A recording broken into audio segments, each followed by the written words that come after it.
자, 두 번째 사고 한번 봐볼게요. 평택의 신축 아파트 공사 현장에서 또 사망 사고가 발생했어요. 영상부터 한번 볼게요. 오늘 오전 경기도 평택의 한 아파트 공사장에서 일하던 2명이 추락해 1명이 숨지고 1명이 다쳤습니다. 그 공사를 맡은 곳은 2주 전 경기도 안성에서 10명의 사상자를 낸 고속도로 공사 현장의 시공사인 걸로 밝혀졌습니다. 자, 요 현대엔지니어링 여기가 무슨 사고 났냐면 한 2주 전에요.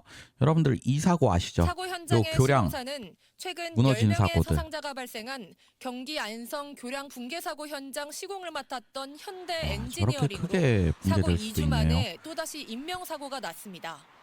사고를 당한 두 작업자는 협력업체 소속으로 확인됐고 해당 작업장은 5인 이상 사업장에 해당돼 중대재해처벌법 적용 대상입니다. 자, 그러네요.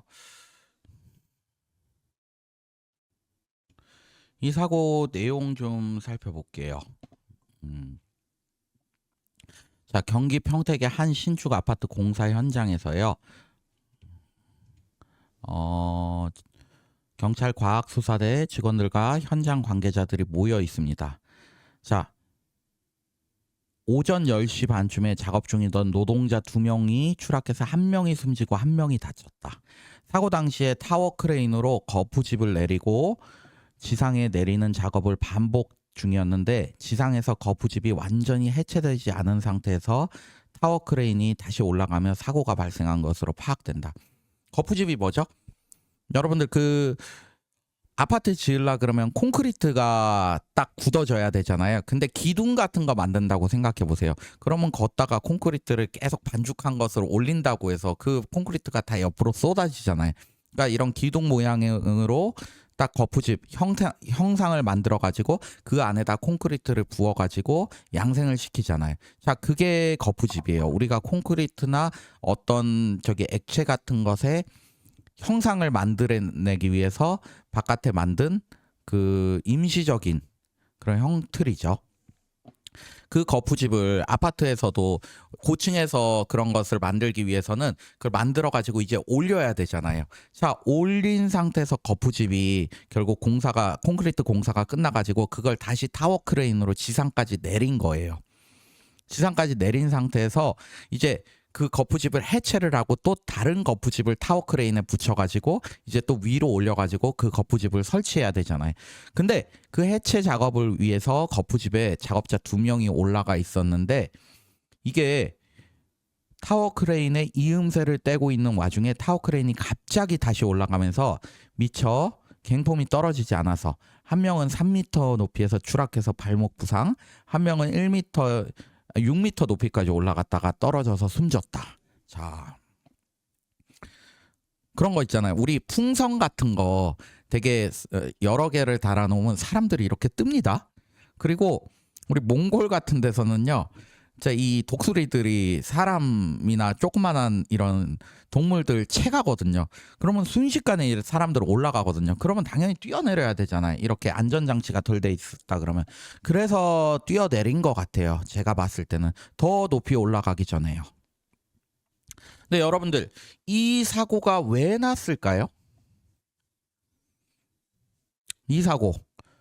제가 봤을 때는 지상에서 이 거푸집을 떼내는 공사를 하기 위해서 그 작업자 2명이 그 위에 올라가 있었잖아요. 그러면 그 작업이 맞춰진 다음에 타워 크레인이 올라가야 되는데 그게 신호가 안 맞은 거예요. 그러니까 현장에 작업 지휘자가 있어가지고 작업 지휘자 또는 신호수가요. 야, 타워 크레인 기사한테 사람들이 있으니까 올리지 마. 그리고 사람들이 다 나간 다음에 올려. 이런 신호를 제대로 줬어야 되는데 그 작업 지휘자나 신호수를 안 둔 거거나요. 아니면 그들을 두었다 하더라도 그들이 딴 일 해가지고 그걸 못 봤던 것 같아요. 그러니까 사인을 안 줬기 때문에 이 타워 크레인이 올라갔고 사고가 났겠죠. 근데 문제가 이게 해당 작업장이 5인 이상 돼서 중대재해처벌법 적용 대상입니다. 이게 형량이 좀 되게 높죠. 사망사고에서는요. 회사의 경영 책임자한테요. 1년 이상에서 징역 1년 이상에서 10년 이하까지 나오고요. 그 회사에 대해서는 벌금 50억 이하까지 나옵니다. 그래서 제가 보기에 이 사건에서 과연 형량이 얼마나 나올 것이냐. 당연히 뭐 민사상 손해배상 책임은 부담하겠죠. 형량이 얼마나 나올 것이냐 보면 일단 어떻게든 이 현대 엔지니어링에서는 합의를 할 것 같아요. 2주 전에 그 안성공사 교량 사고 사건도 있잖아요. 그런 사고 있어서 무조건 합의는 할 거예요. 돈 되게 많이 주고. 그래서 합의가 양형산정에 반영될 것 같은데 그렇다 하더라도 제가 관련 판례들 보면 집행유예 1년에 아니 징역 1년에 집행유예 2년 이 정도 나오지 않을까 싶습니다.